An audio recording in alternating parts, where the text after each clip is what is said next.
শরীর সুস্থ রাখতে জলের কোনো বিকল্প নেই। জল খান ঠান্ডা বা ফুটিয়ে, সমস্তটাই শরীরে জলীয় ভাব বজায় রাখতে সাহায্য করে। বহু মানুষই হজমের গোলমাল কিংবা অন্যান্য বহু কারণে জল ফুটিয়ে খেতে পছন্দ করেন।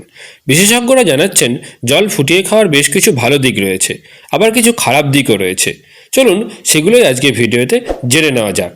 আগে জেনে নেওয়া যাক জল ফুটিয়ে খেলে আমাদের শরীরে উপকার কী কী হয়। বিশেষজ্ঞরা জানাচ্ছেন বহু মানুষেরই মাথার যন্ত্রণার সমস্যা থাকে। 1 কাপ ঈষদুষ্ণ গরম জল খেলে মাথার যন্ত্রণা, সাইনাসের সমস্যা, গলার ব্যথা এবং আরও নানান সমস্যা থেকে মুক্তি পাওয়া যায়। গরম জলের ভেপারও নিলে উপকার পাওয়া যায়। হজম শক্তি উন্নত করতে গরম জল সাহায্য করে। যাদের হজমের সমস্যা রয়েছে তাদের গরম জল ফুটিয়ে ঠান্ডা করে খাওয়ার কিংবা হালকা গরম জল খাওয়ার পরামর্শ দিচ্ছেন বিশেষজ্ঞরা।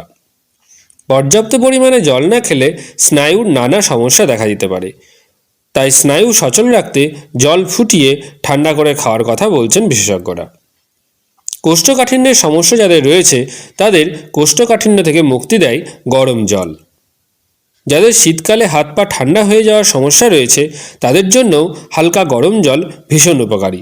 হালকা গরম জল স্ট্রেস কমায় বলে মত বিশেষজ্ঞদের। স্ট্রেস, উদ্বেগ, অবসাদের মতো সমস্যা দূর করে ফোটানো জল। শরীর থেকে যাবতীয় দূষিত পদার্থ বের করে দিতেও পারে ঈষদুষ্ণ গরম জল। এগুলো গেল গরম জলের কিছু উপকারী দিক।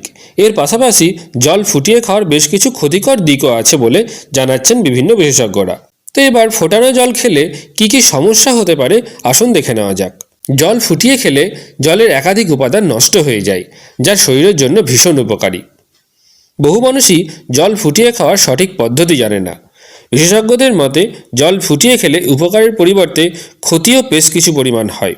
বিশেষজ্ঞদের মতে জল ফুটিয়ে খেলে উপকার তো হয়ই, কিন্তু ঠিকঠাকভাবে যদি আমরা ফুটিয়ে জল না খাই তাহলে উপকারের থেকে ক্ষতির সম্ভাবনাই বেশি।